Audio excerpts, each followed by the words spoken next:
Hello and welcome to the Boomer Live. Here we are to talk about another squad today. As in the last live, we came to talk about the Indian squad as it was announced on the Monday. And today we are to talk about Australian squad, the defending champions. Let's understand whether they can defend the title at home or not. They're surely one of the strong favorites leading into the tournament. They've announced a very strong squad. They've included some players who never played for Australia before. So it's an interesting squad which we are going to analyze today. I have Jaren and Sandeepani with me. Welcome both of you to the show. I'll get to Jaren first up. Jaren, from the last World Cup, nobody expected them to win that World Cup, firstly, because it was in subcontinent, it was played in UAE, but they went on to win the World Cup. But since then, you see a sudden charge of energy within the squad. There's a lot of chemistry in T20 format, especially because that was one format they never cracked until last year. Now that they've cracked it, there's a lot of confidence, a lot of players who we feel are individual match winners. We all know that we've seen them in the IPL, we've seen them in different stages. What do you reckon about the Australian side leading into this World Cup? I think it's one of the most scariest sides out there. Just look at the middle order that they have right now. Tim David, Glenn Maxwell, Mitchell Marsh, Marcus Stoinis, Matthew Wade. It's just stacked, it's stacked to the brim. And then the lower middle order is equally dangerous. I mean, the ballers can bat as well. Even someone like Josh Hazelwood, who you might see come in at number 11, might suddenly tonk a ball. And the other day, I think at the first ODI we saw Adam Zampa launch Mitch Santner over covers and over mid on as well. So this team is very scary. I think, and especially their bowling attack is one of the best, and they're used to playing in Australia. So beating Australia is never easy. Plus a World Cup, I think anything which is a world significance of World Cup, Australian genes, as you say, Brazilian genes, the Australian genes just light up in these players, and they play a different ball game altogether. And it's not easy to beat Australia in a World Cup, let alone in a World Cup which is going to be played in their hometown. Yeah, I mean, that's a very good analogy, especially with Australia.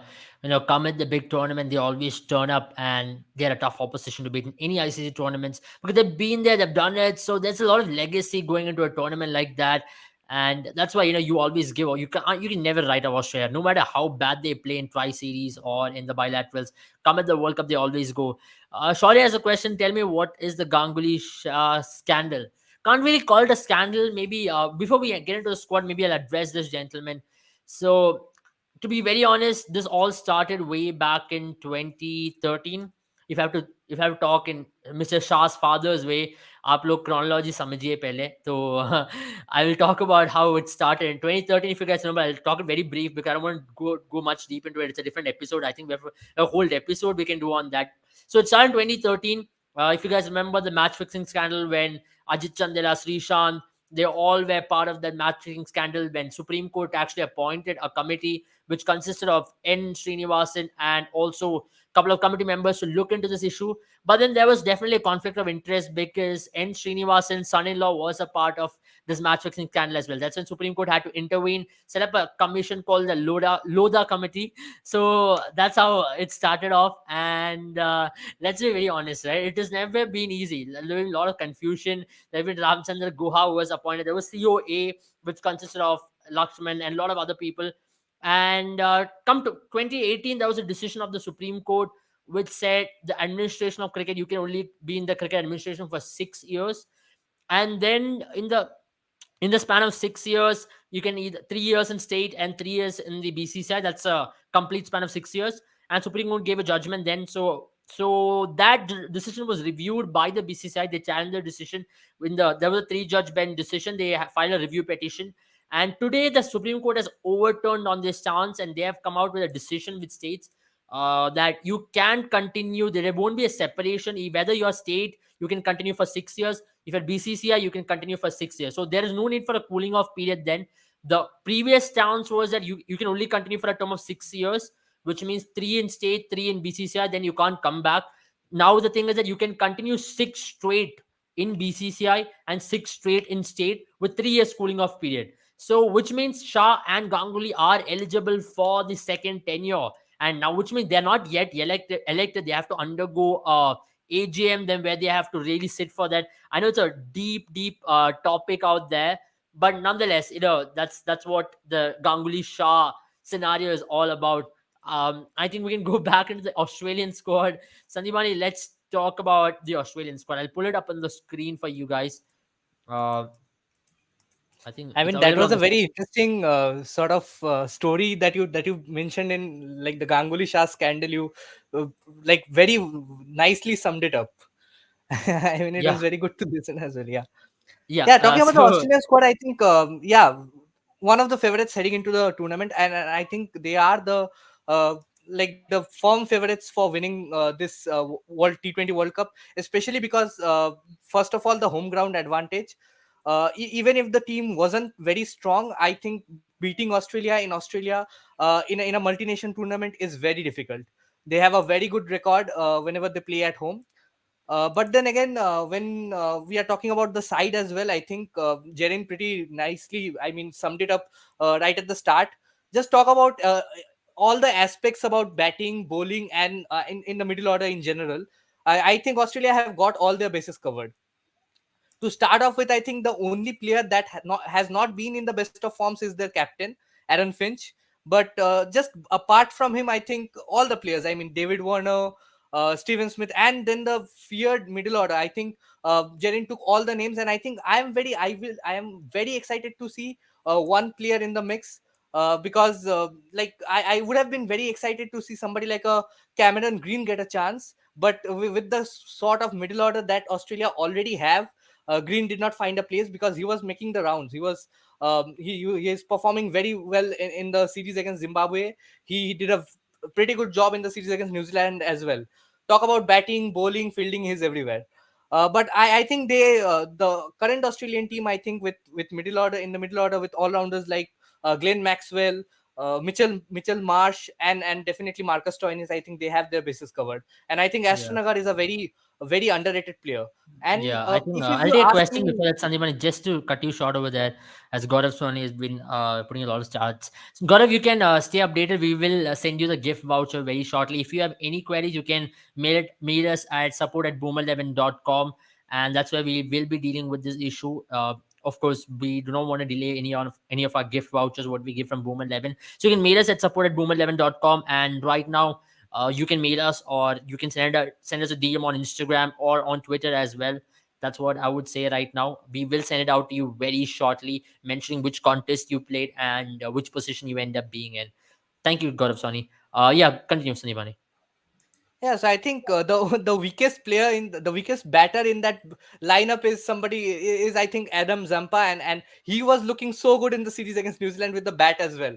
Yeah. Just like the bowling aside, so I think all in all Australia are the firm favorites heading into the T20 World Cup.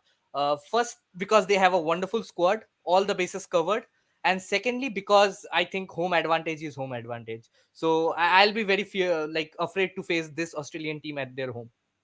I mean, you are right, because very honestly speaking, it is a squad which looks very deadly on the paper and very deadly as well in terms of the performance as well.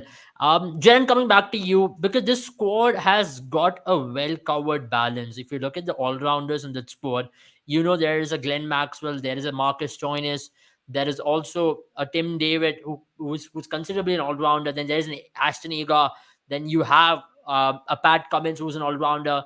So they've got all the bases covered when it comes to their all rounders list. Is that their biggest strength leading into this World Cup? Because for someone like an Aaron Finch, he doesn't have to turn a lot in terms, so he doesn't have to ponder a lot when it comes to his six bowling option. There are almost eight bowling options the moment he steps onto the field, and that's a lot of luxury, especially in Australian grounds.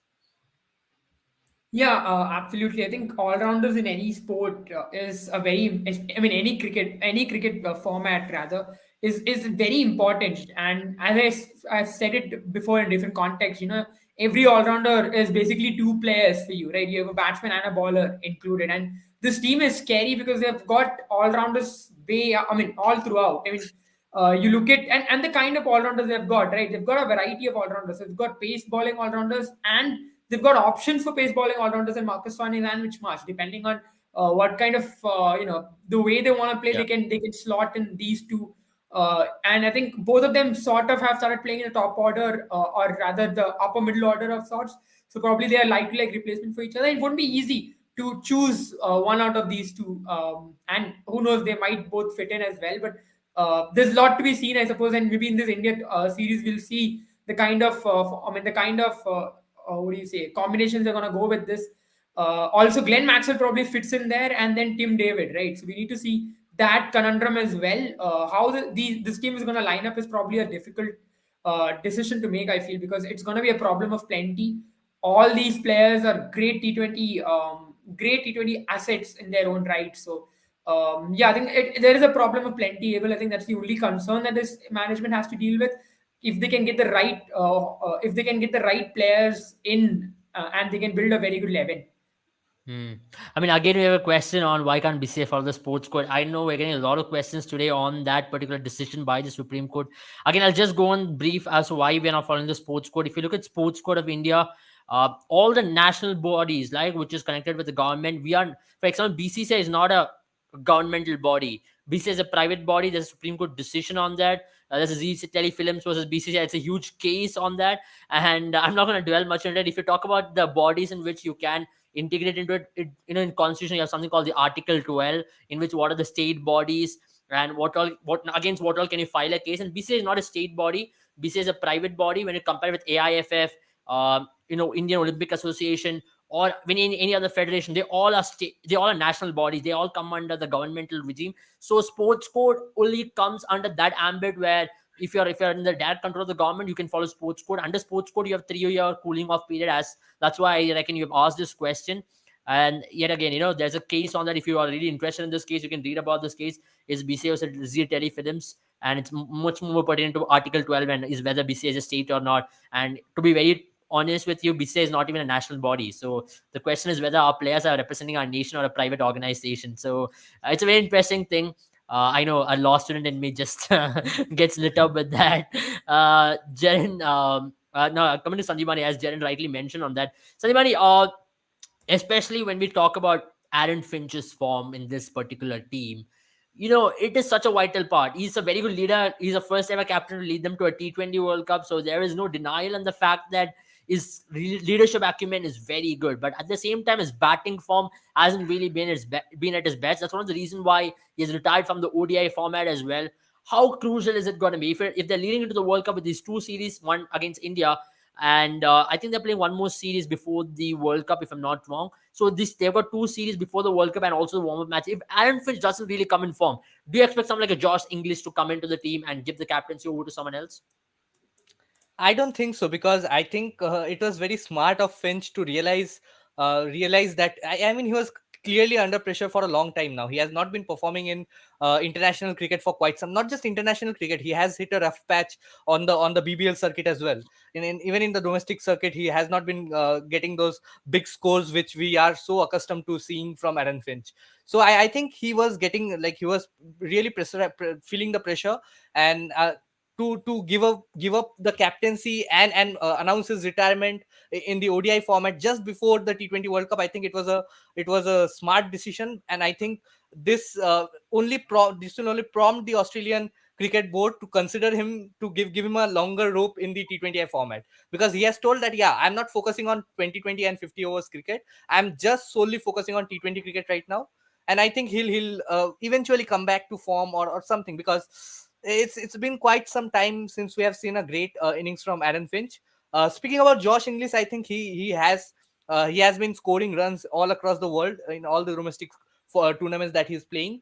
But right now, I don't think he's going to get the nod ahead of Aaron Finch, unless he's having a horrible show like in between the tournament as well, and he's not being able to like really contribute to the team's like score or team's performance. Then I think Aaron Finch will probably consider dropping down, but that is going to happen in the later half of the tournament if Australia are not doing pretty well. But apart from that, I don't see Aaron Finch stepping down from the T20 captaincy right now.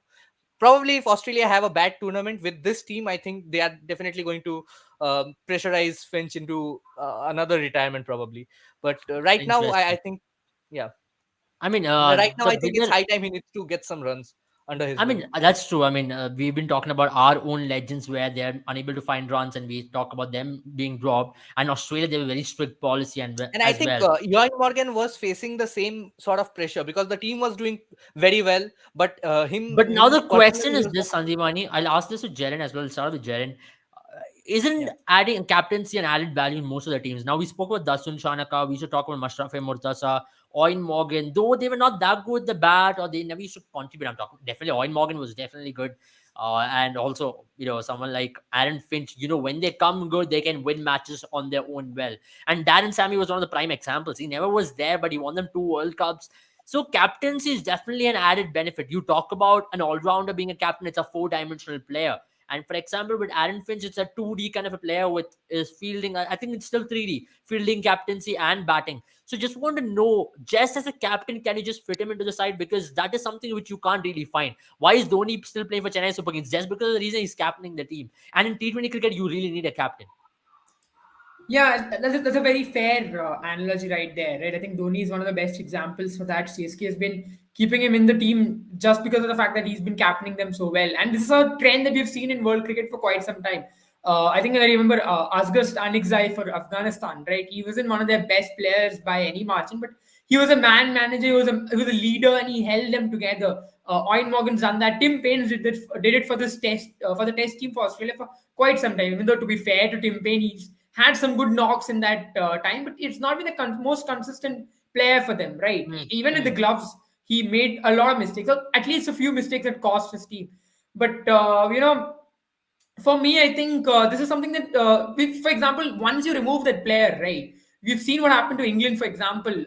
Once Owen Morgan is gone, this team is sort of struggling because now that Owen Morgan is gone, you realize that the team was held together by Owen Morgan. And in fact, in the 100 as well, his team is doing really well.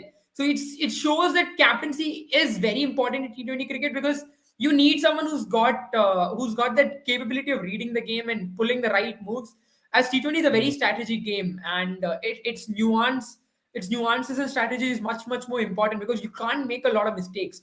Yeah. One error in maybe the bowling matchups, or stats that has gone unread, or even the slightest, even 2 to 3 seconds can suddenly make sure, especially nowadays with the time constraint, can suddenly make sure that you have four fielders in the circle. So captain is very important, and Aaron Finch has done a good job as a captain for them for a long time. And I feel in a team which does really well, you have the luxury of allowing your captain to have bad form. And you see for a long time, these captains, the specialist captains, have only played in teams where teams have done well, like at least let's say seven, or it's 5 to 6 players are doing well on a consistent basis. So you can carry certain players together with you till they regain their form. So I think that's what Australia Hmm. will try and do, and maybe Australia will see these two series as an opportunity for Aaron Finch to come good. Although he's looked completely out of sorts even in the IPL. When he came in as an injury replacement, he just shown in the first match that he played, he scored a half century if I'm not wrong, and then Yeah. he just looked like completely out of sorts. And Joshua Inglis has been doing really good in BBL. He's had Yeah. two back-to-back series where he scored 400 plus, and I think he is right now in red hot form, and I feel he's knocking on the door, and it won't be long before he knocks the door down. But I just I feel at mean, you least have an till the interesting T20 World question Cup. there, Jaren. Is Aaron Finch really a good captain, or does he have a great team which makes him look good? Look at Melbourne Renegades, is what he's saying. If you look at Melbourne Renegades, they had a horrifying season. He was at the helm I of was just going to captaincy. come to this point. I was going to start my argument with this point itself because I think when you're comparing Aaron Finch with somebody of Ewan Morgan's caliber, or even for the current South African team, they have Bavuma, who is not a great player himself. Like I mean, he's you not the have a best player of lot the of South them in the African team. international cricket. I think there are Yeah, some really good captains and players like Rohit Sharma. You have a yeah, Dasun definitely. Shanaka, But but I don't think that majority when of you talk them. about captaincy, Aaron Finch really matches up to their level, especially because I think Australia wins a lot because they have a very strong team. And you have 4 to 5 performers every time, saving you from the major blushes, or even if they have a collapse. There are players, there are X factor. I mean, all the players in Australian team are X factor players. So I think they have a very good team, and Aaron Finch really does not have to like do a lot, but yeah, he's a good captain, but I won't place him like on the same pedestal as somebody like a Ewan Morgan, or I mean, it's a somebody like very a good Darren point. Samming, because they really know how to use their players, use their uh, use whatever they have, and hence they do well in whatever tournament, no matter what team you give them, what tournament they are playing. But same is not the case with Aaron Finch, because if Yeah. you think about Melbourne Renegades, they haven't had any sort of success in BBL.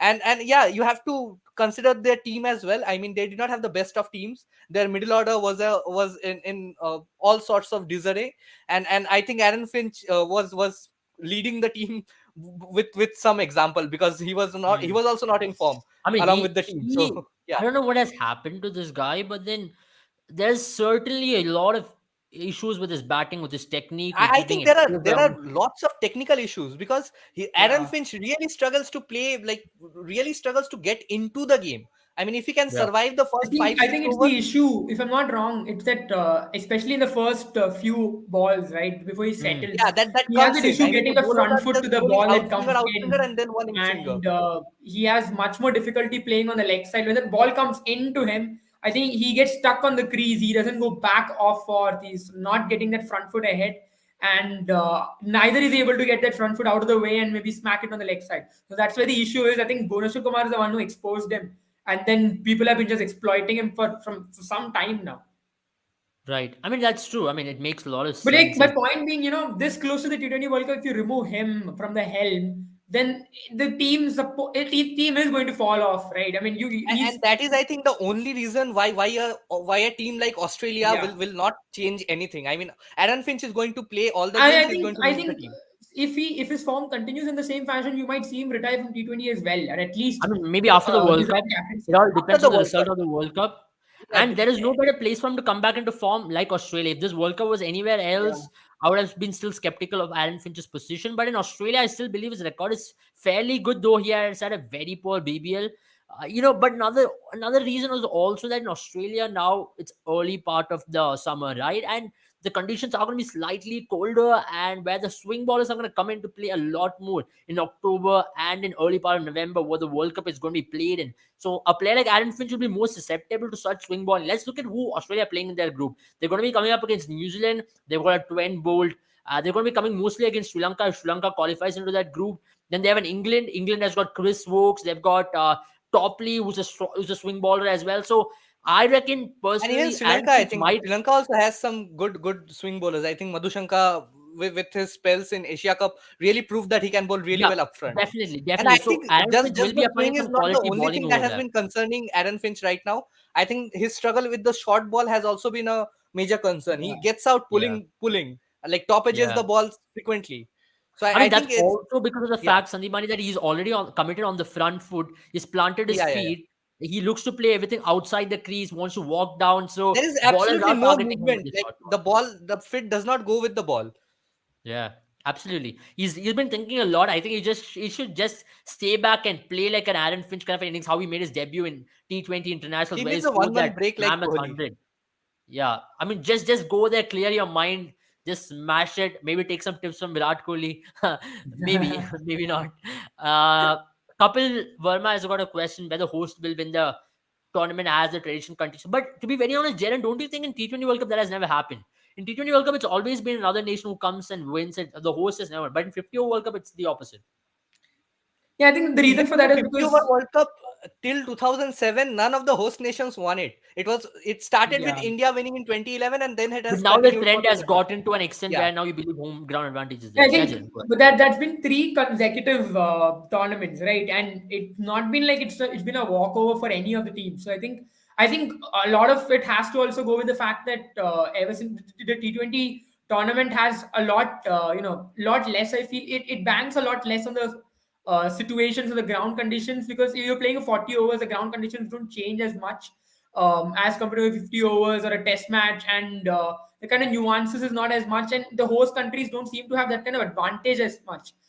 If India, for example, I mean, it's kind of inexplicable as well, to a certain extent. But I feel T20 cricket, if you compare the other two formats, because you're playing 100 overs in 50 overs, and you're playing 5 consecutive days of matches in what do you say, in test matches.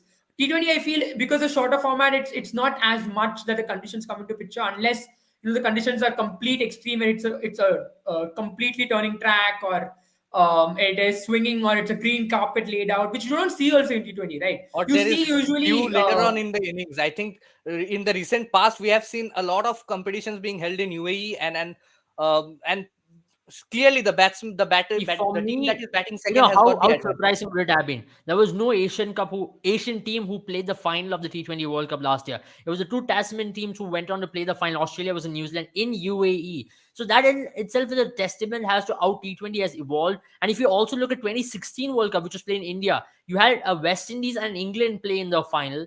In 2014, you had two Asian teams. That was the only one of those occurrences where India and Sri Lanka went on to play. Other than 2012, also you saw West Indies play on the final, and the host team was making to the final. Other than that, I can't really remember the times that the host team has even made it to the final. So it's I never think been Sri a case Lanka where a in host team is. general has done really well in ICC tournaments. Like they were not doing very well in the See, last four in five years. 2009, you saw Pakistan and Sri Lanka play the final. In Yeah, 2007, you saw or India and Pakistan play in South yeah. Africa. So it's only one occasion I can really remember a host team has even made it to the final of a T20 World Cup. Jaren, isn't that the reason why T20 stays apart from all the other formats where there is a neutral position of all the teams where they can get going because of the flatter surface, as you were mentioning? Yeah, exactly right. I think curators also are a little skeptical to put a bit of grass or a put. You don't see a lot of these grounds come up with. I would say most of them are batting friendly bat wickets that you get, unless the condition itself is, for example, in UAE, right? But even in UAE, when we talk about it, we saw conditions which is suitable for batting. So these things, and if once it is suitable for batting, it remains suitable, because in 40 overs things don't change as much, and the ball itself, for 20 overs that you play with the ball, I don't think it affects the condition of the ball as much as well. So that's one thing. I think secondly, especially nowadays in the modern era, I feel most of the teams know the conditions a lot better, because there's a lot more cricket going on, especially the top nations do keep visiting each other. And so, for example, Australian players are accustomed to the turning tracks in India and the white ball. I think white ball is also a factor here, because the red ball does a lot more, right? It turns a lot more, it swings a lot more, but the white ball isn't as great when it comes to swinging the ball, or when it's It's at or least spinning not the a ball. threat It's to the Yeah, batters. it's a lot more easy to hit the white ball. So I think that's also another aspect to it. Absolutely. I mean, that's a big question. I think that's about Aaron Finch's issue, and it's a bigger debate for us. What we stand is Sandipani still says Aaron Finch can be dropped. I and Jaren are of the opinion that Aaron Finch can continue, maybe just bat like the way how he should be batting, I and you think never it's know. nice to see that No, I'm not saying Aaron Finch can be dropped. I think Sandipani was Aaron Finch. calling for the head of a player for the first time, and me and Abel are defending No, someone. no, no. So No, no, no. He I has didn't. called for head so many times, Jaren. Oh, No, don't I you have ever called go for to it that? so many times, That's but the I'm biggest not head. calling for Aaron Finch's head right now because I think Australia are going to stick with him till the T20 World Cup. If Australia has a very bad season, which is unlikely, I think they are going to make it to the semi-finals at least. And if they make it to the semi-finals, I think Aaron Finch will play till the last game. And You guys probably if reckon they don't Australia will win, make it to the Aaron Finch can call semi-finals? it quits. Yeah, I think Australia will definitely make it to the semi-finals. I think they don't have India in their I, group. I I have a feeling this is going to be the first ever time a team. I think, yeah, this is going to be the first ever time a team might defend a title. I know a lot of Indian fans will be erupting right now, but to be very No, honest, honestly, I if don't feel you, Australia will defend the title. I think why the not? tradition Who of the who yeah, host who have nation the not best winning will chance? continue. Let's be very honest. In form, I know you're going to be talking about India. I know you're going to be talking. Let's keep the biases No, aside. In form, I'll just say that practically I speaking, India. think which right team is the now, at best on least, paper? if you look at the form, I think on this Australian team is on a high, and they've been coming out of difficult situations and winning games. I know they haven't played T20 cricket for some time. I think it's been quite some time. But in the one-day cricket, the white ball team has just been spectacular. And if you look at this, I think the squad that they have released for the Indian team as well, they've left out some Yeah. veterans, but they're still looking dangerous. I mean, they're So not this left out any this veterans. It's due to injuries, and only David Warner has asked for rest. So, and they, of course, the I do not T20 know World the Cup near the corner. Why would you I risk was any of really your surprised pieces? that Australia did not add somebody like a Cameron Green to the T20 World Cup lineup because he has been playing a lot of ODI cricket and I think he has been performing really well. I I think think the it's series. Sandhya, it's probably because of the kind of like to like replacements now you have Marcus Stoinis, Mitchell Marsh, and then Cameron Green is probably just Cameron Green. If you add him in the squad, he might just end up being a passenger throughout this tournament. I mean, to be But honest, I yes, see but Australia use the yeah. question over here is Cameron Green or Mitchell Marsh. Both are like to like players, and you of course will go with the No, Mitchell I think Marsh because Mitchell of Marsh hands down, because Mitchell Marsh was one of the reasons why Australia won the T20 World Cup last year. But having said that, I think Marcus Stoinis' position is something that really don't like how Australia uses Marcus Stoinis, especially because he is not used with the ball. Yeah, Australia has one of the more consistent bowling lineups in the world, so they have the luxury of not using their players, like not using their all rounders often with the ball. But I think Cameron Green has been used with the ball a lot more than somebody like a Marcus Stoinis or Mitchell Marsh. And right. Mitchell Makes sense. Marsh, Makes sense. yeah, I think if at all this Marcus Stoinis' injury aggravates to an extent where they might suspect him to even miss out on the World Cup, or they might bring Cameron Green as a cover for Marcus Stoinis is what I believe at this very point. And Yeah. I don't think they've announced standby players. If they are going to announce standby players, Cameron Green is the next best player, next best I option they think have. even though it is not written on paper yet, I think he is right. You He saw the is. decision they have taken. Now that I'm seeing, I think he has a side strain, if I'm not wrong, Marcus Stoinis. So Yeah. I think yeah, I think so. Now that you see Cameron Green is straight away in the team, right? Yeah. And I think that is a strong sign that even if it's not given, even if it's not the word is not out there, I think Cameron Green is the replacement. It is common sense as well. So I would be surprised Yeah. if he is not. Yeah. I mean, and we've I got a lot think of he has been Australian the fans best all joining us as rounder well. for So Australia since the last T20 World Cup, because I absolutely. think he has performed really well in ODIs. And Mm. Australia were actually, to think of it, Australia were really in a spot of bother against New Zealand on quite some time. Like I think two of the three matches they were in some trouble with the bat. I think Cameron Green, once with the bat, once with the ball, bailed them out. Even in the series against Zimbabwe, Mm. Australia lost one game to Zimbabwe, but the other two that they won, I think another game went really close. It went really down to the wire. But then again, Cameron Green Yeah. bailed them with 5 wickets in the first game. He picked up a 5 wicket haul in the first game against Zimbabwe. So I think he has True. been in red hot form, and I really don't see any reason why he shouldn't get a chance ahead of somebody as experienced as a Marcus Stoinis is. I mean, I mean, even I if totally he's fit, agree I with you think. on that because that's he is certainly going to come into the squad if at all there's any bit of injury concerns for Mitchell Marsh and Marcus Stoinis. And if you look historically, these two players are susceptible to a lot of injuries. They've always missed out on big tournaments, and even in between the tournaments, you can expect them to pull out a hamstring or a groin. And this has been the most recurring injuries with these two pace bowling all rounders. And you have to give it, with pace bowling all rounder, this is something which will happen. And in India, we already see a lot with Hardik Pandya as well. We'll take some questions. Meanwhile, we have a lot of Australian fans, Tammy and Michelle, joining us. Rightfully, I think they're going to be pretty interested about this live because they are the two Australian fans who've been joining us for the longest period of time as well. So we are going to be analyzing that. Before that, let's take some questions. I think Abel is Mike Ross. Definitely, I don't want to be Mike Ross because he does not have a degree, and I believe I can still finish it. and and yeah, I mean, we'll take that up. I saw another one. Yeah, Priyanka. I've answered it. I'm not going to be Mike Ross and put any other tagline on. I saw a question on Steve Smith. Let's go to that debate. It's a massive debate. I know it's a debate which people want to talk about as well because if you look at that entire squad, one major position what that team is really lacking is Steve Smith because there's no role clarity. Is he an anchor because he's wearing a number 5 for the team? And if you're batting number 5 for any team, you can't be an anchor as well. And his innings, if you look in the T20 World Cup, also really slowed down the run rates. The momentum was going away. He was playing those 100 run strike rate kind of knocks.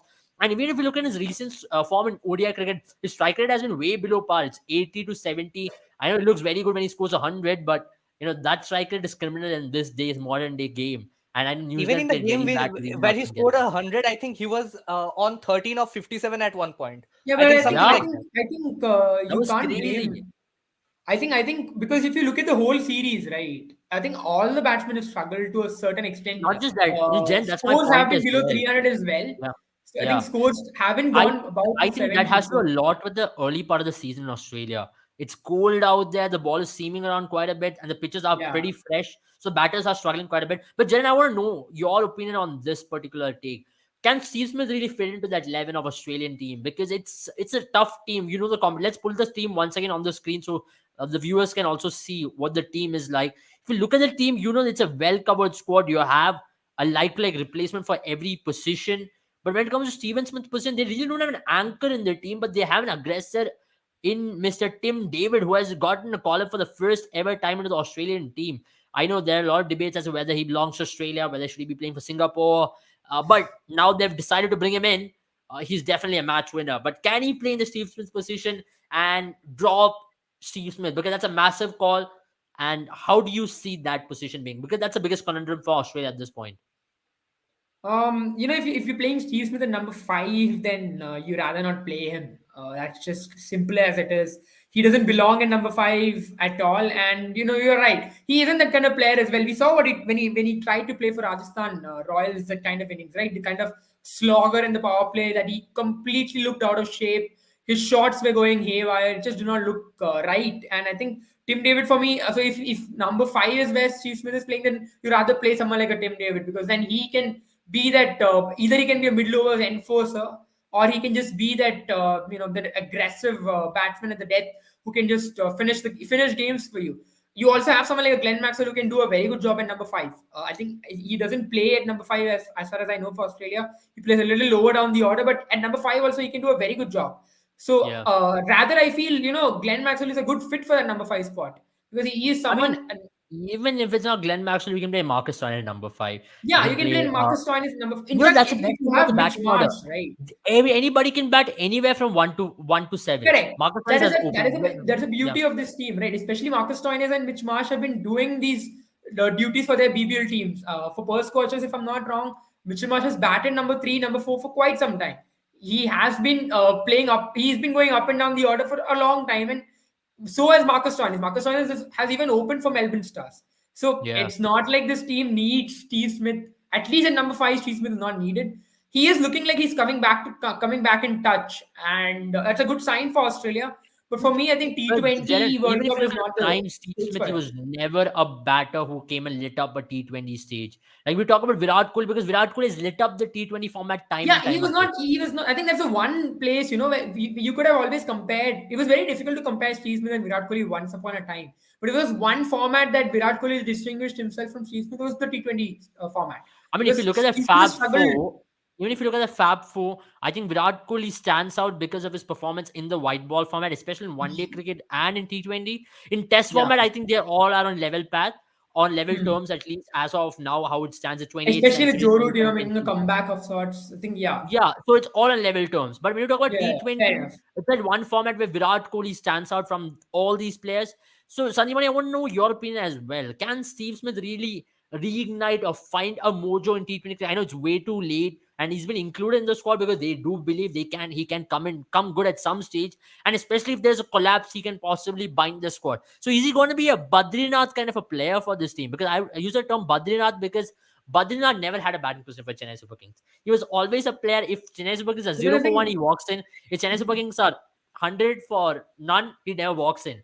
He walks in only after 6 or 7 I down. don't want So to be is mean, he but that his floater? him walking in at 0 for 1 or 5 for 3 did not make any difference to the team, because can hardly remember Badrinath really contributing in IPL. I mean, he's a no, very I good think player in the Ranji Badrinath was Trophy more of level when a this Badrinath kind of player doesn't exist in this modern era anymore, right? Badrinath definitely, yeah. was your pinch blocker of sorts. So CSK would use him as a batsman to quell or stop the wickets from falling. Now you don't want that anymore. You don't care about the wickets in a T20 match anymore, Yeah, especially exactly. if I you're mean, England and And Australia, right? especially if you Badrinath look at that, this for his squad, Yeah, record in CSK, I don't think he has a very good yeah, average as well. Sanjay, let's also remember this squad can play at a strike rate of 150 from the ball one. And they can Yeah. actually play because they are batting till 9 or 10. yeah. Yeah, see, if you ask me, I think Steve Smith, if he has to play for this Australian team, it has to be coming in at number 3 for him. Otherwise, I don't think Steven Smith at number 5 is needed for Australia right now, because I think with Finch and Warner opening the innings, you can almost take it for granted that either of the two batters is going to go after the bowling, or probably both the I batters are mean, I going to think go after the bowling right from ball another. one. I And think they have somebody like a yeah. Mitchell Marsh coming in at number 3 who can sort of come in and accelerate right from ball one, who has been doing it for Delhi Capitals in the IPL, and definitely for Australia as well. But right now, I think if you with the form that Steven Smith has been showing in ODI format, at least he's scoring some runs. And when he score, like once he gets set, he can score those runs pretty quickly as well. no, probably not at 160, 170, but definitely at 120, 130. So I think, yeah, he's a player who can play the role of an enforcer and come in at number three. But if you're not playing Steven Smith at number three, please don't play him, because especially with the addition of Tim David in the lineup, I think Australia were really playing. I mean, the only reason what I felt why Steven Smith could get a chance in T20s is because of his abilities and capabilities to play the anchor's role and play throughout the innings. But according to the recent template, whatever we have seen from Team Australia, it is clear that they really don't need a anchor's role. And Steven Smith coming in at number five is, yeah, it's like a baggage for the team, because he's coming in, he's not scoring those runs quickly. He's at coming in at the death overs and scoring at run a ball at 7 runs per over, 8 runs per over. I mean, that's just not good enough. We were criticizing the Indian middle order in their games, for their games in the Asia Cup, because they were scoring 17 of 13. But that is not their role. Their role is to come out and go after the bowling if they're coming at the end of 12th or 13th over. Steven Smith coming in at number five makes no sense for this Australian team, especially because with Tim David, probably Marcus Stoinis, Glenn Maxwell, Mitchell Marsh, and probably Matthew Wade as well. You don't find a place for a player like Steven Smith. I mean, if you need an anchor, bat him at number three or four at the most. I mean, Yeah, if Australia yeah. lose two quick wickets, he can come in at number four, but not after that. It makes sense because at this time I don't really understand the role of Steve Smith, and they've not really clarified it as well. Because he's batting at number five, number four, which is so not needed for this team. Jaren, my question to you is: do you see Tim David making into this team? And if Tim David is making, he should be making in place of Steve Smith as well. So, what are your thoughts on that? Yeah, I think, I mean, it'll have to be, we'll have to see, wait and watch if they have any plans for Tim David. But the fact that they have, ushered him in, despite the kind of rules that they have had, means that Tim David has some role to play in this team, right? And he is someone who's a destructive batsman. He can score those 30s in 10 balls. You might as well even see him have overs where he scored 13-6. He's that kind of a batsman. He's a clean hitter, and in this, on the pitches that Australia will offer, the true pitches, even if the ball is swinging a bit off the pitch, the ball is not going to be as is not going to make as much movement as you would have seen in maybe on any other pitch, right? Australian pitches are known for their true bounce, and Tim David is known to hit the ball out of the ground whenever there's a flat surface or whenever it's easy batting conditions. So I think that's going to be something interesting to see if he comes into the lineup. But if he does, then I think you might see him come in number five, number six, or number seven. I think right after Matthew Wade. As far as I know, Joshua English is the only other wicket keeping option, so they have to play Matthew Wade, as Hmm. they won't be obviously I mean, dropping I think Matthew. Matthew Wade will play in this squad as well at number seven. If you look at his uh, last year's exploits in that World Cup semi-final, he was excellent over there, and he really took the game away from And I think Pakistan. if So really Finch is really struggling in with the form, you can even drop Finch at number six or number seven in the batting lineup, and probably interesting. open with Yeah, Matthew but I Wade, think because that I won't think, happen. If that's the yeah, case, that they'll won't definitely happen. But I try think Joshua Matthew Wade English, is a right? very good opener. I think he's a very good opener, and he Yeah, gets fair In enough. Australia Australian off to conditions, a at good least he's a start. good opener. He is I'm Yeah, I not good. think sure he's a about him better anywhere opener else. than a number seven player. True, true. I agree with you on that. And I also think you have better options at number seven for the Australian team than Matthew Wade at number seven. You can still play a Tim David at number seven. You can still play a Marcus Joyner at number seven. But Ashton then Agar has you a will decent have to bat at number play seven. a Matthew Wade because Joshua I think English a is lot obviously of going to be balance. playing in the middle overs, right? I think a lot In of the middle balance order. issues can be sorted out if you have Josh Inglis opening, and if he keeps wickets for Australia, opening the batting. A lot of balance issues can be sorted out. Then you can possibly have Steve Smith also in the But I 11. think Why it's can't the Steve same Smith open? conundrum that India faces, for example, with KL Rahul, right? I think it's a lot more easier, but in terms of the role that the player plays, you can't just drop Aaron Finch. Yeah, I mean, we have a question as to who are the replacements for um what are the replacements for Stark, Marsh. We have Sean Abbott coming in. We have Cam Green coming in, and we also have, if I'm not wrong, Dan Sams coming in. So these are the three replacements for the India series. So it is basically because these three players are injured. Sean is out with side And I think strain. these three I players think, are the standby players for that Australian squad. I think yeah, Daniel Yeah. yeah, these three Sams, players are the standby players. Cameron Green, and Sean Abbott. I think Sean Abbott also had a very good series against New Zealand. And I think his performances in the domestic circuit has been good, and he has been making the rounds for quite some time And now. Dan And Sams and is a decent bowler as well. Decent bowler who can hit a long ball in Australian I'm conditions. I'm not so Remember, actually I'm not so impressed with Daniel Sam's bowling, but I think his abilities with the bat, especially in Australia, I think will be very good. And in Australia, I think he's a good opening bowler as well. I mean, so they So have a I think he lot of can be a very all-round good replacement options. for Stark as well.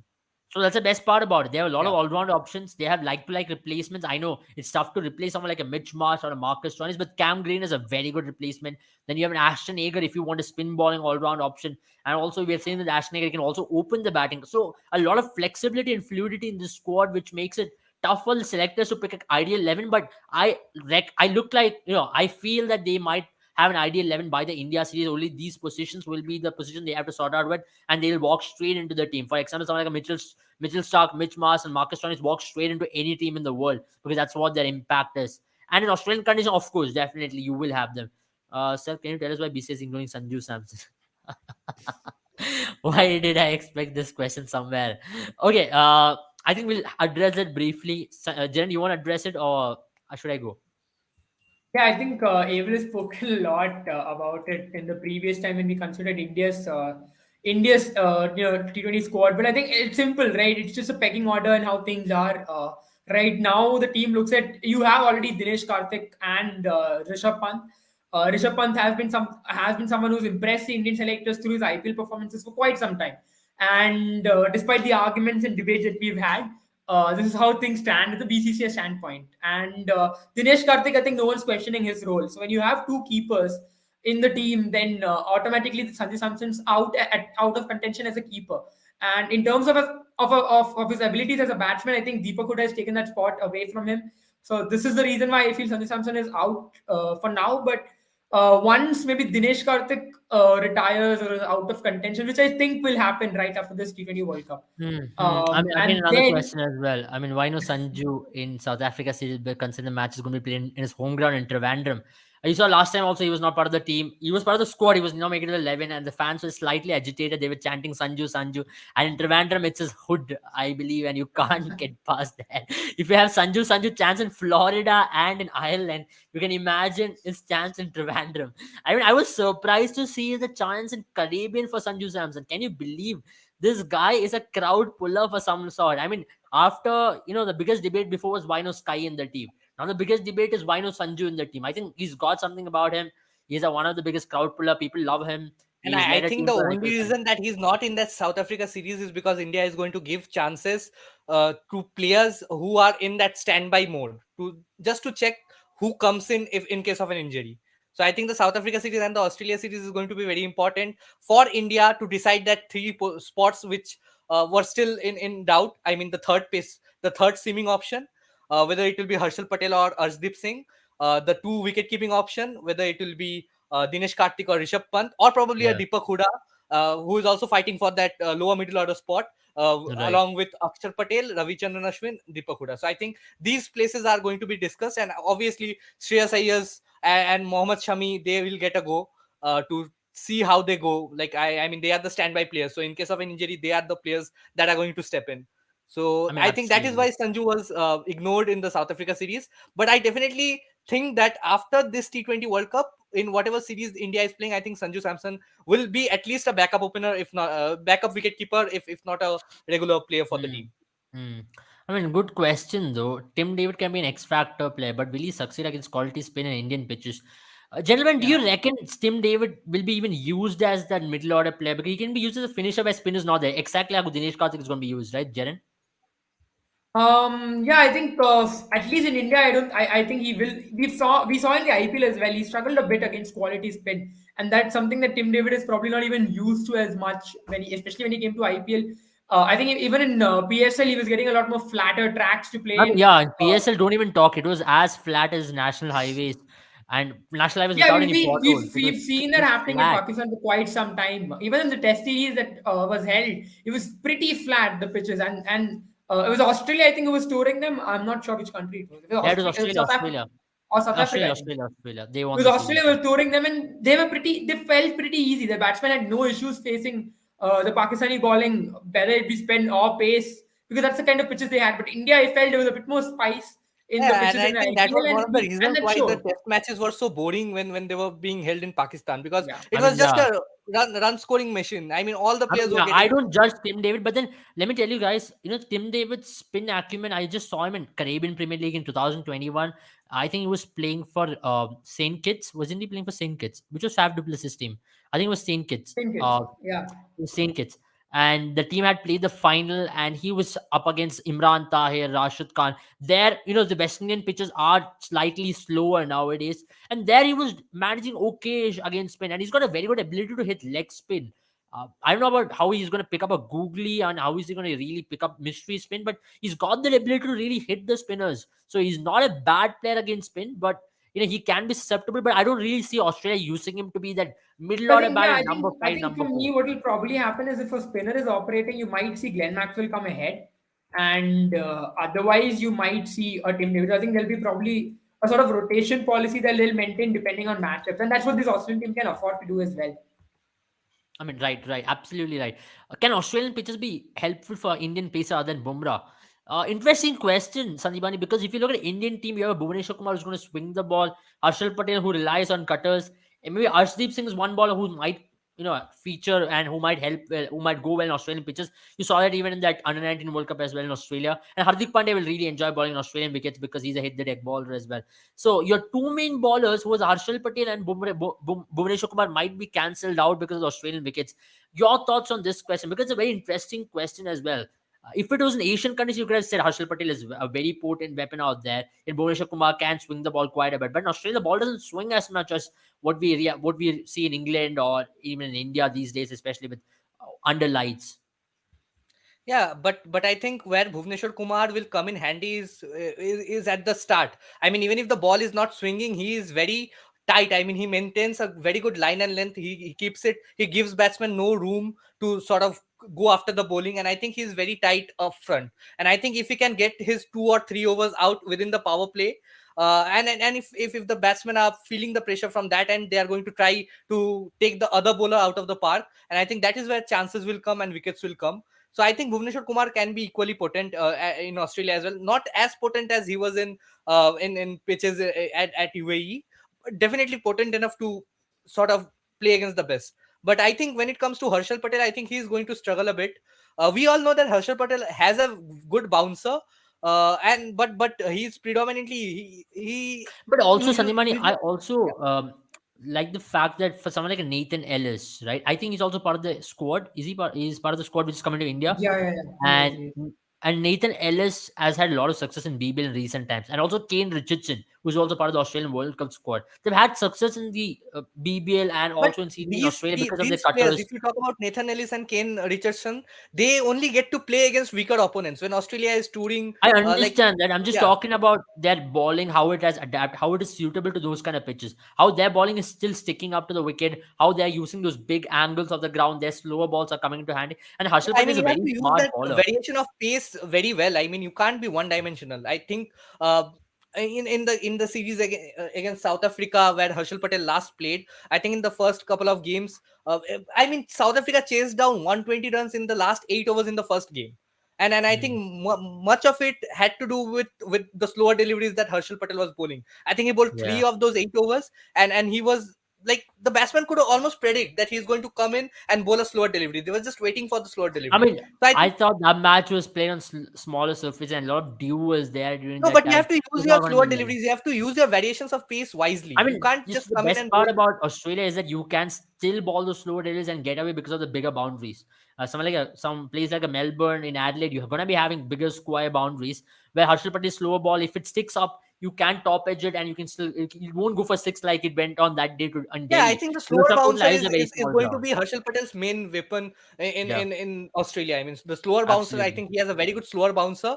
And I think he has to use it carefully. I just don't want him to come in and bowl at 110, kilometers per hour, more than 3 or 4 deliveries in each over. Because I think Yeah, the batsmen right now, they are almost expecting a slower delivery, if not a Yorker from Harshal Patel. And absolutely. he, after his success in IPL 2021, I think Harshal Patel has really, like, he knows that his weapon is the slower delivery. Batsmen have succumbed to it, so I think he has been a bit complacent with his use of the slower deliveries in recent Yeah. times. I mean, yeah.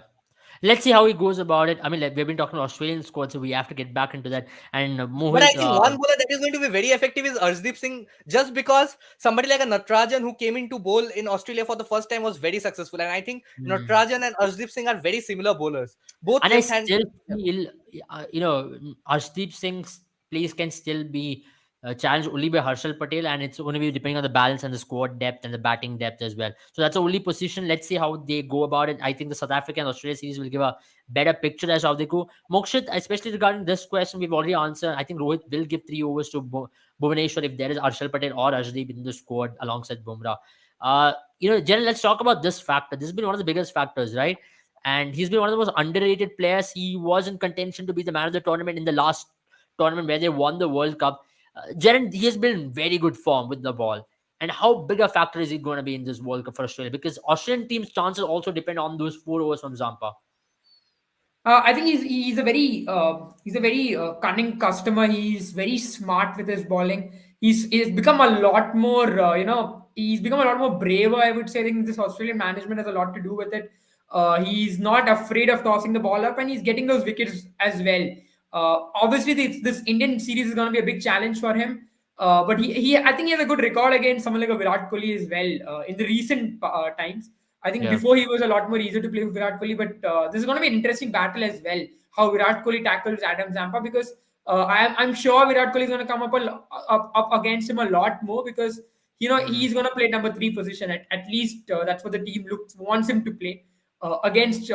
I feel is against the better judgment, but he's gonna. So if he's going to be playing, he's going to be playing against them a lot, and specifically Adam Zampa is going to be important because he does that. He has that advantage of tossing the ball up, and in conditions like Australia, if even if he's not getting that kind of help that he would have probably got in India or any subcontinent conditions, just the fact that he tosses the ball up, he's brave enough, makes it difficult for batsmen to hit him, and he's not always bowling in the same length, right? He has gotten that quicker one as well. He makes sure that the batsman is always ready, is always on his toe, and his googly is very well disguised. He's one of the most well disguised googlies out there. We remember the way he got, I think this is a couple of years back, how he got Kane Williamson out. Or the Well, he beauty that always he gets brought, Kane right? Williamson out. I think he's got a Yeah, very Kane Williamson is big one of his matchup favorite against Kane bunnies. Williamson.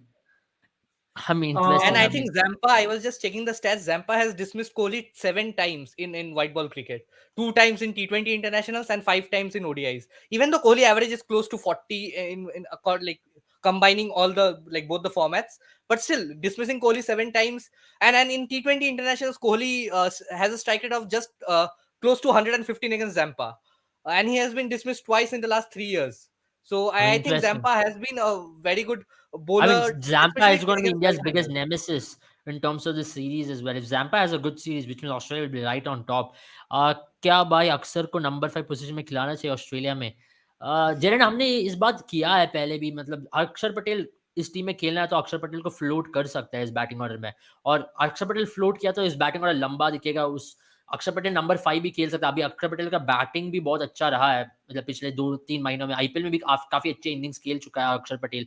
क्या लगता है अक्षर Patel number 5 खेल सकते हैं India के लिए? और अक्षर पटेल नंबर 5 खेलेगा तो हार्दिक पांड्या नंबर 6 खेल सकता है और दिनेश कार्तिक भी खेल सकते हैं 7 नंबर पे। तो अक्षर पटेल एक एक बुरा बैट्समैन तो नहीं है। अक्षर पटेल को स्पेस बॉलिंग भी अच्छा खेलना जाता है और स्पेशली लेग स्पिनर्स के खिलाफ यूज़ कर सकते हैं टैक्टिकल कॉल जैसा।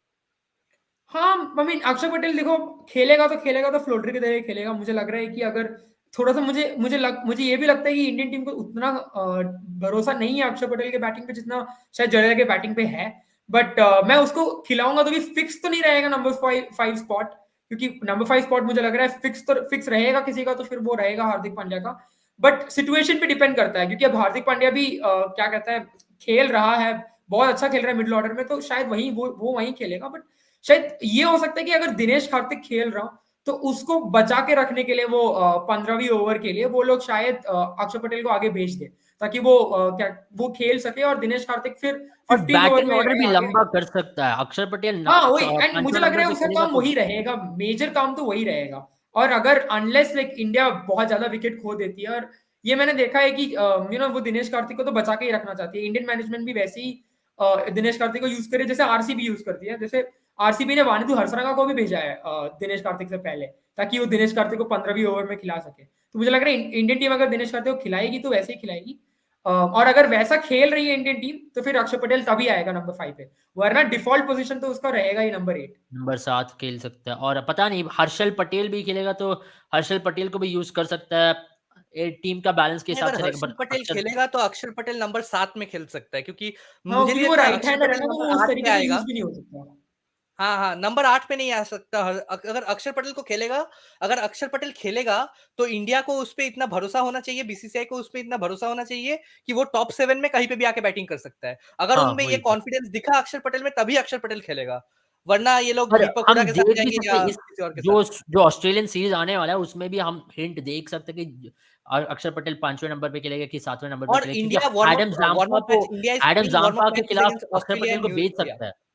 या एडम जाम्पा के खिलाफ अक्षर पटेल को बेच सकता है। एस्टन एगर भी है उन लोगों का टीम में, तो अक्षर पटेल को बेच सकते हैं 5वें नंबर पे, या तो 6 नंबर पे बेच सकते हैं। पर ऑस्ट्रेलियन सीरीज से साउथ अफ्रीका सीरीज में जिस तरीके का बॉलिंग रहेगा, मतलब केशव महाराज रहेगा साउथ अफ्रीका के लिए, तो साउथ अफ्रीका और ऑस्ट्रेलिया के खिलाफ अक्षर पटेल को 5वें नंबर पे बेच सकते हैं। और अक्षर पटेल ने अच्छी बैटिंग किया है, पूरा आईपीएल में भी अच्छी बैटिंग की है, अच्छे बॉलर्स के खिलाफ खेला है। ऐसा नहीं है कि डोमेस्टिक बॉलर्स को ही मारा है, इंटरनेशनल बॉलर्स को ही मारा है, जैसे कि रबाडा को मारा है, और बहुत सारे बॉलर्स को मारा है। तो अक्षर पटेल का बैटिंग तो काफ़ी अच्छा है, और अक्षर पटेल, मेरे को यही है कि अक्षर पटेल थोड़ा धीरे बॉल करना चाहिए, थोड़ा पेस को वेरी करना चाहिए। वन डायमेंशनल बन रहा है अक्षर पटेल T20 फॉर्मेट में, क्योंकि उसका कोई आर्म बॉल उसका काफ़ी अच्छा है, पर कोई वेरिएशन तो नहीं है।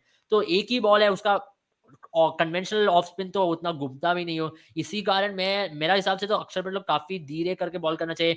80 टू 100 किलोमीटर आवर के बीच में तो काफ़ी वेरिएशन कर एंड सकते वो हैं, जो अक्षर कि पटेल जब आईपीएल में अच्छा खेल रहा था, तब वो उसी लेंथ पे बॉल कर रहा था, उसी उसी पेस पे डाल रहा था, और वो सिर्फ हाँ, उसका एक वेरिएशन था, द क्विकर वन। तो आई थिंक हाँ। अगर वो उस और तरीके से मुझे ही लगता है क्योंकि खेलेगा इंडिया तभी। ग्रुप स्टेज में खेलेगा बांग्लादेश, साउथ अफ्रीका और पाकिस्तान के साथ, तो साउथ नहीं, अफ्रीका और नहीं, वी हैव अ बांग्लादेश के पास क्वेश्चन, कोई, या या correct, correct, I think correct, south correct. Africa Bangladesh के पास कोई ऐसा लेग स्पिनर या फिर अच्छा लेग स्पिनर उतना नहीं है। Tabraiz Shamsi is a chinaman, so he will come like left hand leg spinner, so that is See, there is going to Shadab, come away from there is Akshar Patel's Shadab, body. there So is I think the Nawaz. right handers are going to So Yeah, I factor. there is think except Shadab, for there is Nawaz. if you look at Australia also, right, you have someone like Yeah, I Glenn mean, Maxwell just who's the game bowling against really nice. Pakistan will be a different case altogether. No, so But when you talk about South there are Africa and three Bangladesh, teams who can possibly India come up against. If West Indies qualifies, West Indies come into India, Pakistan, or South Africa pool. So which means India will have to face a Fabian Allen. India may have to face a Walsh, or but else, I don't think Walsh Jr. is going to find a place in that West Indian team, because I either think way, they I'm just have telling been the sticking to Akil Hussain for the past Yeah, for see, they quite some all time left now. arm bowlers who are going to take the ball away from a right hander. So I'm just looking at the possible bowlers who India will face against: Nawaz, Shadab Khan, Hayden Walsh Jr., Fabian Allen, Akil Hussain, then But Keshav Maharaj. So Akil Hussain is a sort of a bowler who will come in to bowl in the power plays. So Akshar Patel playing against West Indies also does not make any sense. So I think the only game that he gets to play as a floater coming in at number 4, number 5 should be the game against Pakistan. If Pakistan decide to go with Nawaz and Sharaf Khan, uh, And because Babar Azam is super skeptical against using Nawaz against left-hander. You saw that in that match against in the Asia Cup final as well, where he yeah, takes off the ball. You saw it against Jadeja as well. The moment he sees a left-hander, he takes off completely Nawaz of the attack. So it can be a correct linchpin to be used, and maybe even Rishabh Pant can be used. So you never know who's going to be the left-hander which India. If yeah. Rishabh Pant is there, none of these questions are going to even come up, because Akshar Patel won't even float in the batting order. Rishabh Pant is going to bat at number 5.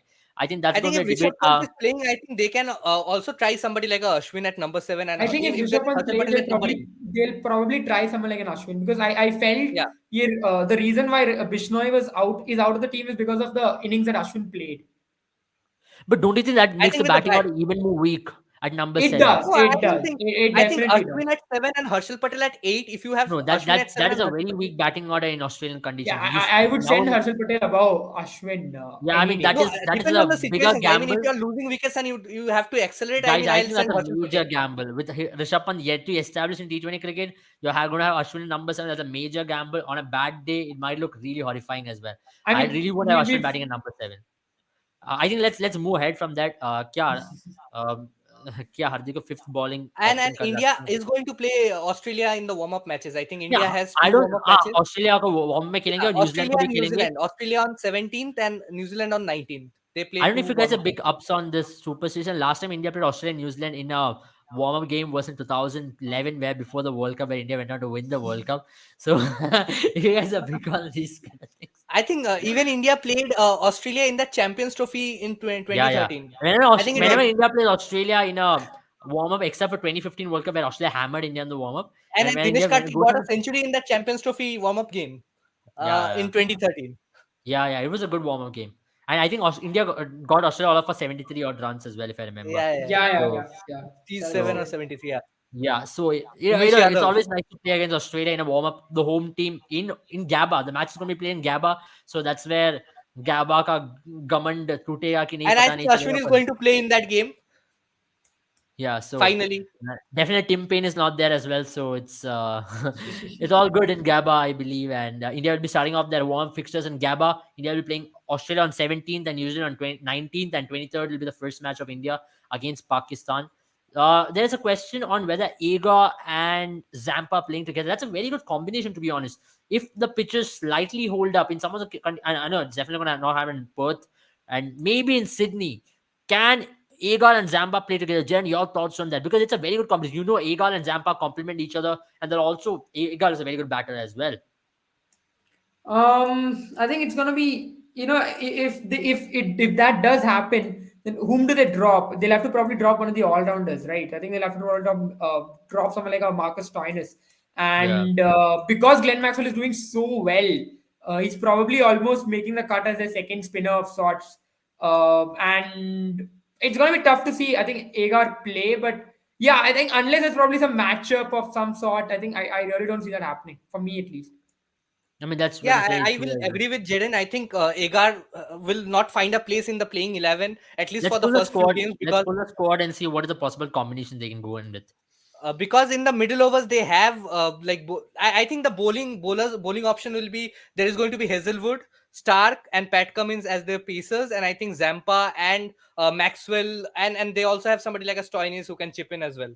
So Yeah, and then Mitchell they Marsh use as Mitch well. Marsh and Stoinis as a combined six bowling option of sorts. Yeah, combined six All, bowling all option. Yeah, three of right. them actually. Because Absolutely. I I think mean, they Glenn already. Maxwell, not just in the BBL, even for Australia, he has been doing, even in the IPL. Whenever Glenn Maxwell has been bowling, I think he has been doing a very good job with the ball, especially in the power plays.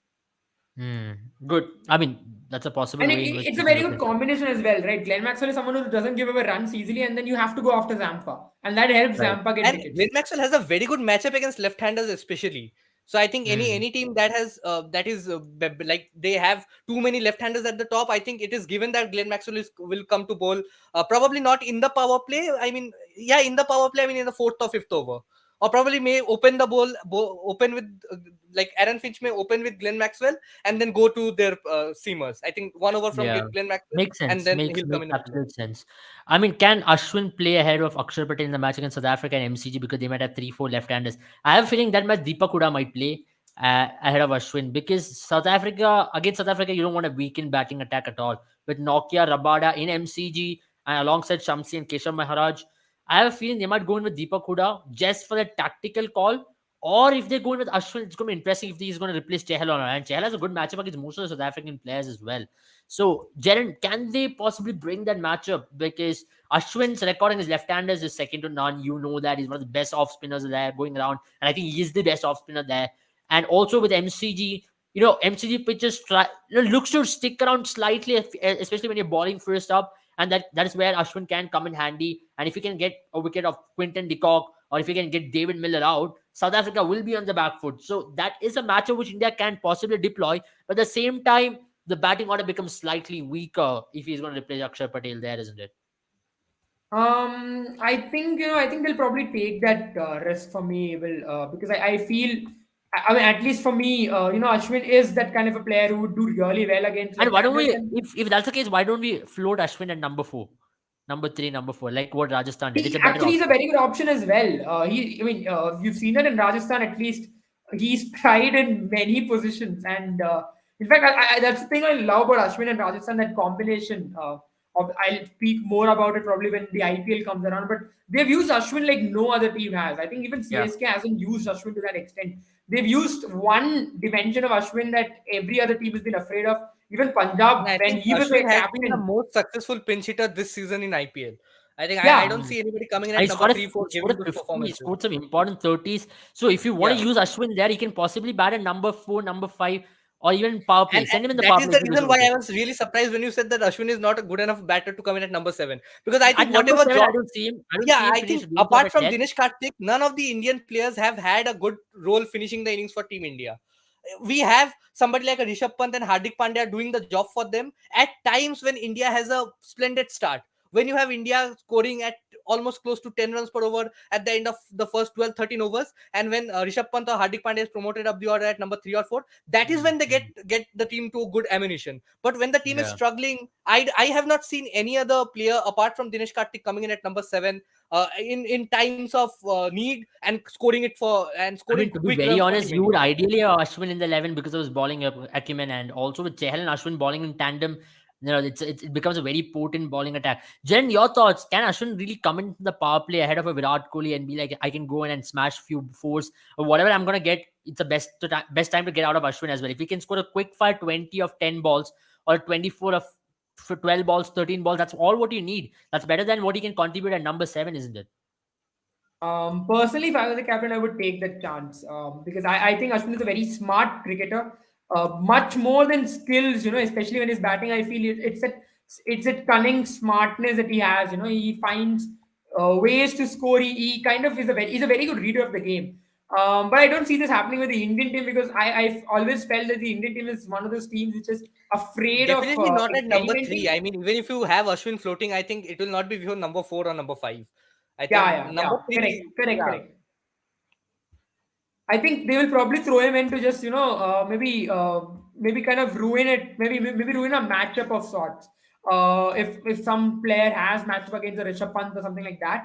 But otherwise, I really don't see that happening, and it's fair, because I don't see this Indian team needs a lot of experiment, right? We've spoken about this already. What this Indian team needs right now is a Stability. solid middle order, and there I think that's probably the reason why I think Ashwin will not play a role in that sort of a scenario. The only way I see that happening is if a Glenn Maxwell is bowling, for instance, and you want to save Rishabh Pant from that, maybe then you send in Ashwin. Also, Yeah. Otherwise, honestly, I don't see Rishabh Pant playing in the game against South Africa because he has had struggles against South Africa in the past, and I think the spinners To be have very honest, had his Rishabh number. Pant, I don't see Rishabh Pant playing the World Cup. He's not a yeah, starter I have for a me. feeling I'll agree with you that I have a feeling now India might try, or at least for me, India should try the template with Dinesh Karthik. At least how the team, Yeah. India should have looks with a Dinesh proper Karthik six and see bowling which is option. better. Yeah, and the thing is that India, we also have the question: can India play fifth bowler as Hardik Pandya? That's actually going to be detrimental for a team like India. Whenever India's played five bowlers and Hardik as a fifth bowling option, India have struggled more often than not. You saw in the last two games in Super Four, and the first two games in Super Four, where India went into that game with five bowlers, where India tried Hardik as a fifth bowling option. In both the games, India did I struggle mean, because that was Hardik. strange because I thought playing Deepak Huda was like the only reason for playing Deepak Huda was so that he can give that be that six bowling option. It was Yeah, it very did not make strange any of sense to me as well. Rohit Sharma not to use him. Yeah. It don't make any sense to me, to be very honest. And Hardik as a fifth bowling option, he takes a lot of pressure on Especially himself. because But Hardik Pandya was really traveling in the game against Pakistan. yeah, He yeah, he got was, he was. yeah. He So was. it, That's it that's did my not point. make any Hardik, sense to I've hold him seen back this to thing play with Huda. Hardik. Hardik on a good day can ball 4 overs, but on a bad day you will expect Hardik to ball 2 overs, and that's where Mumbai Indians also have got the best out of Hardik Pandya. Hardik Pandya and Krunal Pandya was that 2 overs, 2 overs, 4 overs on a good day. If either of them has a good day, they ball 4 overs. If they have an ordinary kind of a day, they just ball 2 overs. That's it, and that's why you need a six bowling option, Akshar Patel or Ashwin, because these two bowlers are proper six bowlers. Hardik cannot be your sixth bowler or your fifth bowler. And even Deepak Huda cannot be a sixth bowler. Deepak Huda in my team will be a seventh bowler. Because Deepak Huda has Yeah. still not excelled anywhere with his bowling ability. Deepak Huda is a bowler who can come in and deliver you few overs like what Kedar Jadhav used to do, what Nitish Rana does. I think Virat Kohli is a better all-rounder. Virat Kohli is is ranked 64 in the world, and he's the third best in terms of the team India after Hardik Jadeja. So I think it's Virat Kohli rather than using Deepak Huda, to be very honest. Your thoughts, Jared? Yeah, I think the Deepak Huda Virat Kohli comparison a bit too harsh. Deepak Huda certainly is a slightly better, I mean, a lot better, I would say. A Virat lot better. Kohli, I mean, Deepak Huda came into the game as a bowling all rounder. You can't just come in and say Guys, Virat Kohli is a better yeah, all to I be think rounder. it's very going frank way with too you, harsh. in the recent In past, fact, I Deepak would Huda say has not Rohit bowled Sharma at is a all. The better last all time rounder Deepak than Huda Virat balled was Kohli. the 2021 IPL. I barely saw Deepak Huda ball in this year's IPL. He bowled Yeah, a couple yeah, of matches there. that's one point that I've always spoken about, right? I I think think Rohit Deepak Huda. Sharma also thought what Abel, like whatever Abel thought. I think Rohit Sharma felt the same thing, and hence, I mean, he used Virat Kohli for 1 over in the in the Asia Cup, and he also used Deepak Huda for 1 over in the Asia Cup. But you see Also, which Dinesh over Karthik Virat was there Kohli ball, bowling 1 over right? in the No, Asia Rohit Cup. It Sharma is. did not use Deepak Huda. It was KL Rahul who used Deepak Yeah, Huda. KL Rahul used Deepak Huda. So yeah, Rohit But Sharma you did see not which use over Virat Kohli Deepak ball, Huda in the right? two It is games that he equivalent to captained. me saying that Dinesh Karthik is also a very good all-rounder. No, no, no. To be very frank with you, I think Virat Kohli is a very underrated bowler. He's a very deceptive bowler. He is an underrated all-rounder. You can throw him in sometimes, if Virat you Kohli is just a want to partnership confuse. breaker. I feel he I can be feel Virat employed Kohli like is, used. yeah. Either when the captain gives up hope, you throw the ball to him, or when you I mean, want to get I that don't one over mind out that. of the If way. Virat Kohli actually develops that skill, I know Virat Kohli wouldn't want to get into that. It's the worst thing. If Virat Kohli I think pulls up we while all had bowling. some hope in that semi-final against West Indies when Virat Kohli came into World 2016. I think came into Yeah, ball, yeah. picked up the wicket of was it Lendl Johnson Simmons in the Charles. with yeah, Johnson Yes, Charles. Johnson Johnson Charles. Charles. Yeah. Yeah, So yeah. I yeah, mean, we all he's a had some hope, partnership but then breaker. Russell The and thing Lendl about Simmons Virat finished Kohli is it off. that if you remember that match, Virat Dhoni went to Virat Kohli for the last over, 7 runs I for mean, I'll six remind balls. you of another match. Remember the RCB versus CSK match where Virat Kohli balled an over and RCB lost that match. So And that was, it could go but I either mean, I way, think in right? the recent past, And Virat Kohli really helped. His ball is really tough to pick. He's become very deceptive as a bowler. I don't know what it is, but he can be a good bowling option. I I'll think tell he's you very what it is, Abel. I'll tell you what it is. It's the fact that he was It's a bowling fanboy against. moment. It was bowling against a team which is not very good at batting compared to some other teams that Virat Kohli will face, and also But the fact yeah. that but Virat honestly, I Kohli is mean, not someone that even though teams the do team was study, not right? good at batting, I think they scored 52 or 53 runs of Avish Khan. I think Hong Kong was the game which sort of really spoiled Avish Khan's chances of making it to the World Cup. I think So, I that mean, game single-handedly. maybe then we can argue that Virat Kohli is a better bowler than Avesh Khan, but I still don't see. Guys, that's really dumb thing to do at this point. Yeah, it's cricket classics. We are from India, and but we are Dubai-based company basically. So we are from India. We are located in different parts of India right now, and we are analyzing thanks to the technology that we are coming together and to give you some kind of a content and to really talk about cricket because we love doing about it even late night. It's 1 in the morning and we're talking about Australian Virat Kohli's bowling as an all-rounder. Can you believe it? So that's how crazy we are at night. And I think Kohli Yeah, has bowled more overs in Australia than in any other country. So I definitely yeah, feel he's going to I go. see Virat Kohli being that hidden all rounder for India. Important Number six. situation. Rohit Sharma throws the ball. Who knows? Like Sachin in Hero Cup in '92. You never know. Virat Kohli might win India the World Cup with his bowling. You never know, guys. That's all. I'd actually That like to we see see. Rohit Sharma ball. I mean, it will Yeah, be guys. quite something. Before we end it, let's.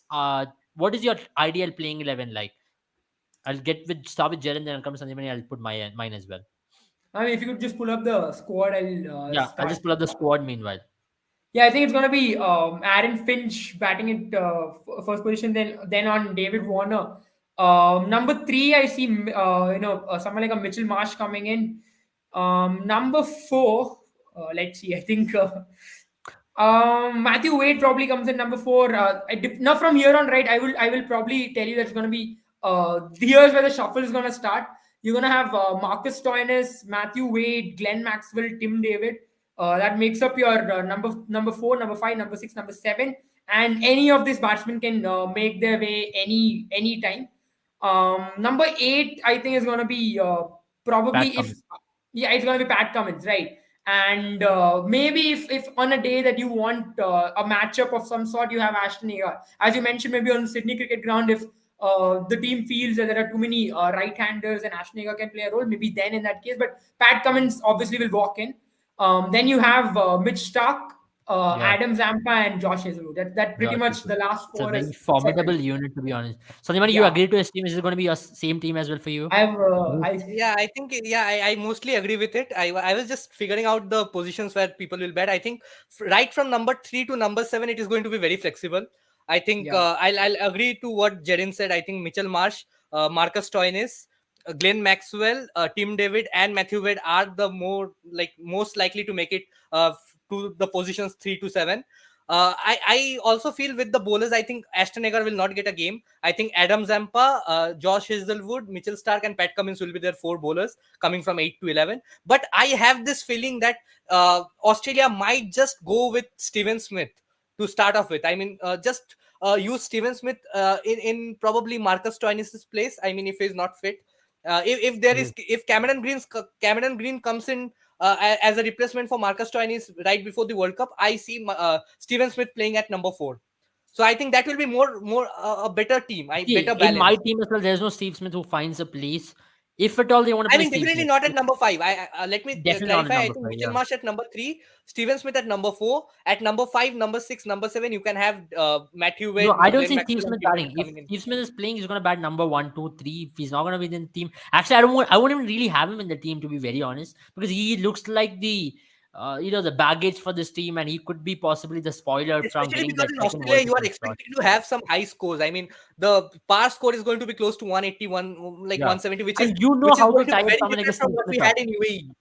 Yeah, So I know Steve Smith is a very good player of spin, but then you can really tie him up in limited overs cricket. And in test format, he really plays spin well because he doesn't get out.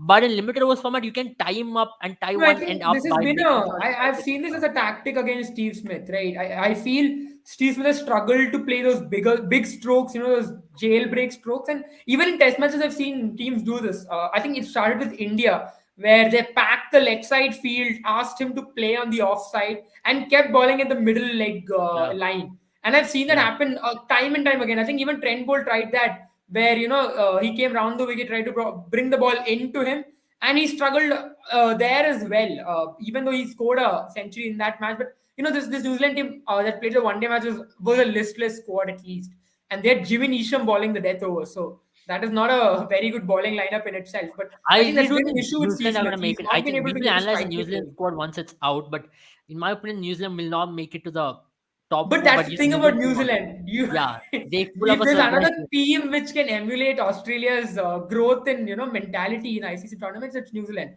They Yeah, have giant yeah. killers on their I mean, days, that's the and issue with them. You really see them in bilateral saying like, nah, it's not gonna happen. every But day, a I couple think of every I year, think New Zealand Indians and at Sri least Lanka take them are really lightly. going to be the dark horses in the T20 World Cup.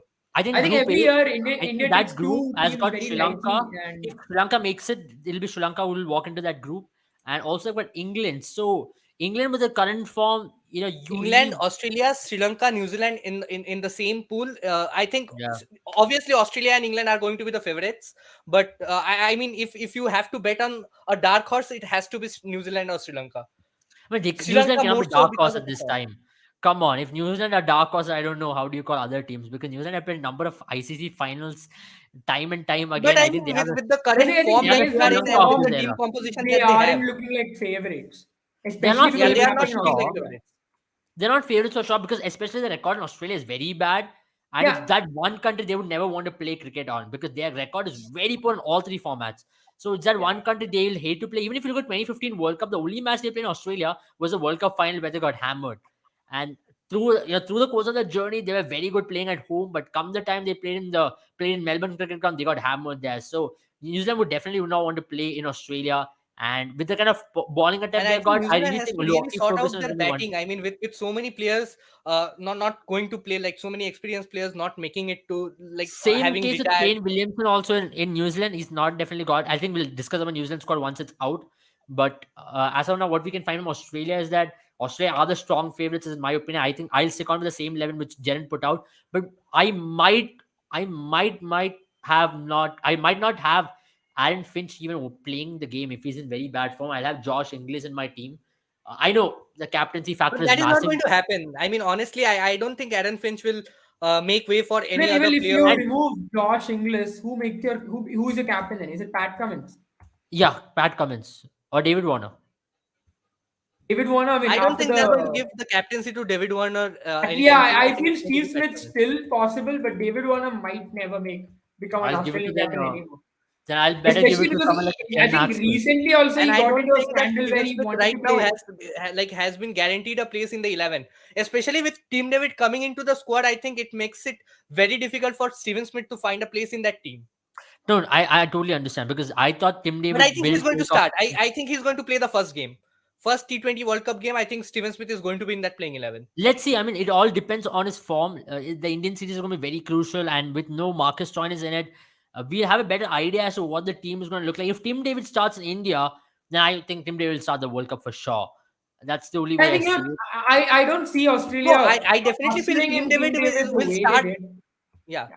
I think I Team was David will saying the start in the World Cup anyway. I yeah. mean, even if he plays or does not play, I think he's definitely going to start at the World Cup. But Mike, the only place of concern is I think somebody either Marcus Stoinis or Mitchell Marsh has to make way for Steven Smith if he plays. Definitely not Tim David, because I think he's a sure shot starter in your playing 11, because Australia went took a lot of effort bringing him in. Exactly, So I think he's exactly. definitely And going to I play. think also from Tim David's side, right? How do you like he's an established player who's doing so well. How do you convince him to join your country and not tell him that you're not gonna give him a place in the playing 11? I think that just is Mm. ridiculous. I don't think Tim David would have It's accepted also this the spot fact that otherwise. it's a catchy offer, to be very honest, to walk into a world champion squad where you're assured of playing a World Cup semi-final rather than walking into a Singapore squad who's not even qualified to the World Cup. So it's its own choice, and ultimately made the right choice is what I believe, and it's going to really actually reignite this Australian team. They're going to be a much more stronger team come the World Cup, and you'll have their kind of hints how they are going to go about in the Indian series as well. In Indian series, you will see a different version of Australia because you're not going to have David Warner, you're going to have Josh Inglis open the batting. You might also see Aaron Finch playing. So you'll have also a better idea how Aaron Finch is ready for the World Cup. And Aaron Finch is a And I Bhuvaneshwar think Kumar is one Steven match Smith I'm has looking at always again. enjoyed playing in India. So I think this is going to be very important for Steven Smith's chances as well. But not really in T20 format. Seems definitely love playing Yeah, in I India mean, in one day. in the ODI format, he has had some very quick centuries against India. In Centuries of 60 Australia. balls, In 70 balls, Australia. 50 balls. That was in Australia, but not in India. In India, it's always not been No, no, easy for even in Steve India. Smith. I mean, even in India, he has scored centuries of 60, 65 balls against No, I India. don't think so. I don't think so. He scored up 60 balls ever. Never. I think that series was George Bailey. It was not Steve Smith. No, no, The I'm not talking about 2013 the series. 2012 one. Did 2012 he or even play in 2013 one that where series? Rohit Sharma He scored did that not play double in that century. series, did he? 2017, he never had a good series. Australia got walloped over here 4-1. I don't think. In 2019, it was a three-match one-day series where Australia won the first game and next two games was won by India. So Steve Smith, I scored a 80 odd in Bangalore, if I remember. I think he scored 100 in No, but Bangalore. but 80 odd, I I'm not think sure. probably it was in Australia, but It was I in have a Australia in feeling that 2020 where India yeah. But traveled there and he anyway, scored the I mean score. Steven Smith enjoys batting in India. I mean, even in the IPL, if you consider his average is close to 30, but his main concern will be the strike rate, and with that, with a strike rate of 100 and 110, you will not find a place in that Australian I team. mean, that's So he just has to not good for definitely T20 improve on cricket. that. It's as good as a tailender, to be very honest. And tailenders have a good strike rate of 130 these days. So it's tough to really survive if you're a top I'll order say that again. batsman. Nasim Shah has a strike rate of 280 right now. I'm more if I'm not wrong. It's a Yeah, career nothing strike rate good of strike rate. 280. Yeah, so having said that, let's end the live right here. Guys who have joined us, subscribe to our channel right now and click the link in the bio. There's Boom 11 app. Download the app, play all the contests and the ones. Yeah, it's absolutely free to play. And this season of World Cup and also the Premier League season is right there. UEFA Champions League is on right now. And next week, every week, you're going to be having UEFA Champions League with the World Cup here. You're also going to be having a football World Cup towards the end of the year. So this is an action-packed sports year in terms of football, cricket, and NBA is starting in a month's time. If you're a basketball fan, get onto the Boom 11 app, play the basketball contest as well because an exciting basketball season. So a complete jam-packed sporting action with Boom 11 for absolute free of cost. You're going to get a lot of rewards. So this is your opportunity to not miss out on that. And thank you, gentlemen, for joining. It was Oh, exciting I just discussing checked. with you. Steven Smith has an average of 50 in India in ODIs. So India, yeah, he got ODI is that different. century. Yeah, Yeah, in ODIs, yes, but T20s is still going to be a struggle. That's the whole yeah. point. So I'll stick to the fact that he has a good record against India, and I think those two centuries came in India as well. He has scored one century and three half centuries in 9 innings. Absolutely. Sanjay, your friend has come, so you can say hello before we end the show. No, we'll talk in the Pakistan team selection banter. So till then, Aisha. Banter. Fine. I mean, guys, do comment below which squad do you want us to analyze tomorrow. We are looking at England. We can also analyze West Indies as they have just announced their squad, and we can possibly analyze South Africa as well. So do let us know which squad do you want us to analyze tomorrow. Comment down below and have a good night, guys. Good night.